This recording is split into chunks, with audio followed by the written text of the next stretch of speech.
सर्वांना जय महाराष्ट्र. जसं मी टायटलमध्ये दिलं आहे की AB फॉर्मचा झेरॉक्स इलेक्शन कमिशनसाठी चालतो. म्हणजे जर का तुम्हाला AB फॉर्म मिळाला नसेल तर तुम्ही एक AB फॉर्मचा कलर झेरॉक्स मारा, तो आपल्या फॉर्मसोबत सबमिट करा. इलेक्शन कमिशन तुमचं उमेदवारी ती घेईल त्या पक्षाकडून. असाच प्रकार झाला आहे प्रभाग क्रमांक 173मध्ये मुंबईमध्ये, जिथे इनिशियली आता शिंदेसेना आणि भाजपची युती आहे. इनिशियली ही सीट BJPला गेली होती, म्हणून त्यांनी BJPच्या उमेदवारांना AB फॉर्म दिला होता. त्यानंतर संध्याकाळी कळालं की ही सीट शिंदेसेनेला गेली आहे. मग उमेदवारांनी काय करावं, त्याने फॉर्म परत देऊन टाकला AB फॉर्म.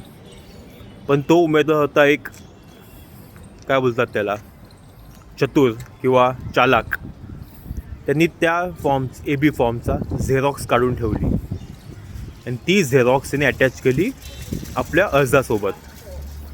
आणि मग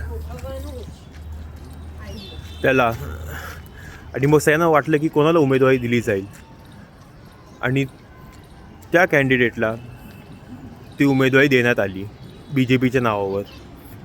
आणि ते शिंदेसेनेचा गेम झाला आहे चांगल्यापैकी, कारण युतीमध्ये शिंदेसेनेला सीट गेली होती, परंतु ही एकच सीट आहे जिथे BJP वर्सेस शिंदेसेना विरुद्ध उद्धव ठाकरेंची शिवसेना लढत आहे.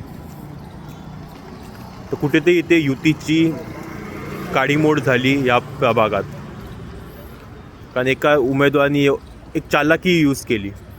आता बाकीच्यांनी बंडखोरी केली, त्यांनीसुद्धा ही आयडिया यूज केली पाहिजे की AB फॉर्म आला त्याचा कलर झेरॉक्स काढा, अर्जासोबत अटॅच करा, तुम्हाला तुमच्या पक्षाचं चिन्ह मिळेल.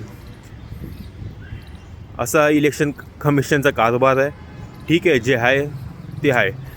ही नवीन आयडिया आली आहे, ती नवीन जसं आपण बोलतो इंडियन जुगाड, हा इंडियन जुगाडच आहे.